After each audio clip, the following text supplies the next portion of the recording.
ಬಾಡಿಗೆ ಮನೆಯಲ್ಲಿ ವಾಸ ಮಾಡುವ ನಾವು ನಮ್ಮ ಹಣವನ್ನು ಬಾಡಿಗೆ ಮನೆಯ ಸಿಂಗಾರಕ್ಕೆ ಬಳಸುವುದಿಲ್ಲ.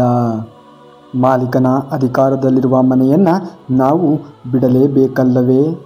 ಈ ದೇಹವು ಕೂಡ ಹಾಗೆ ಬಾಡಿಗೆಯ ಮನೆ ಇದ್ದಂತೆ, ನಮ್ಮ ಸ್ವಂತದ್ದಲ್ಲ.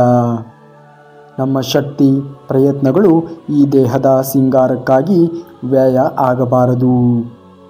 ಶುದ್ಧವಾದ ನಡತೆ, ತೂಕವಾದ ಮಾತು, ಸಹಾಯ ಮಾಡುವ ಮನೋಭಾವ ಇವೆಲ್ಲವೂ ಕೂಡ ಜನನ ಮತ್ತು ಮರಣದ ನಡುವೆ ಇರುವಂತಹ ನಿಜವಾದ ರೇಖೆಗಳು.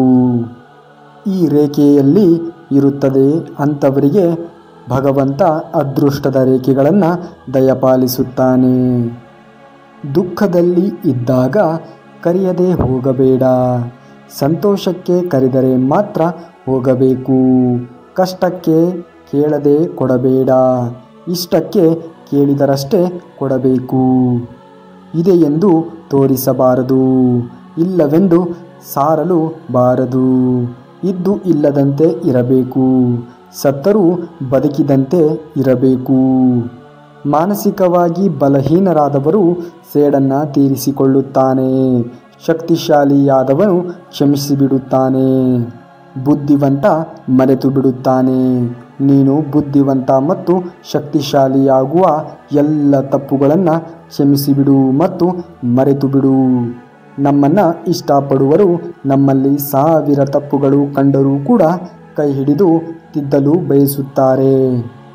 ಆದರೆ ನಮ್ಮನ್ನು ಇಷ್ಟಪಡದವರು ನಮ್ಮಲ್ಲಿ 1000 ಒಳ್ಳೆಯ ಗುಣಗಳು ಅಡಗಿದ್ದರೂ ಕೂಡ ಒಂದೇ ಒಂದು ತಪ್ಪು ಕಂಡರೆ ಅದನ್ನೇ ಹಿಡಿದು ದೂರವಾಗುತ್ತಾರೆ. ಬದುಕುವುದನ್ನು ನಿಧಾನವಾಗಿ ಪಾಠ ಕಲಿಸುತ್ತದೆ. ನಿನ್ನ ತನವನ್ನು ಅಡವಿಟ್ಟು ಯಾರನ್ನೂ ಕೂಡ ನೀನು ಪ್ರೀತಿಸುವ ಅವಶ್ಯಕತೆ ಇರುವುದಿಲ್ಲ. ಏಕೆಂದರೆ ಇಲ್ಲಿ ಯಾರೂ ಯಾರಿಗೂ ಕೂಡ ಅನಿವಾರ್ಯವಲ್ಲ. ಸ್ವಲ್ಪ ಜನ ನಿಮ್ಮನ್ನು ಇಷ್ಟಪಡುತ್ತಾರೆ. ಸ್ವಲ್ಪ ಜನ ನಿಮ್ಮನ್ನು ಇಷ್ಟಪಟ್ಟವರಂತೆ ನಟಿಸುತ್ತಾರೆ. ಸ್ವಲ್ಪ ಜನ ತಮ್ಮ ಅವಶ್ಯಕತೆಗಳಿಗಾಗಿ ಬಳಸಿಕೊಳ್ಳುತ್ತಾರೆ. ಭಗವಂತನ ಕೈಯಲ್ಲಿ ಎಲ್ಲವೂ ಕೂಡ ಇರುತ್ತದೆ, ಆದರೆ ಸುಮ್ಮನಿರುತ್ತಾನೆ. ಮನುಷ್ಯನ ಕೈಯಲ್ಲಿ ಏನೂ ಕೂಡ ಇರುವುದಿಲ್ಲ. ಎಲ್ಲವೂ ಇದೆ ಎನ್ನುವ ಭ್ರಮೆಯಲ್ಲಿ ಬದುಕುತ್ತಾನೆ.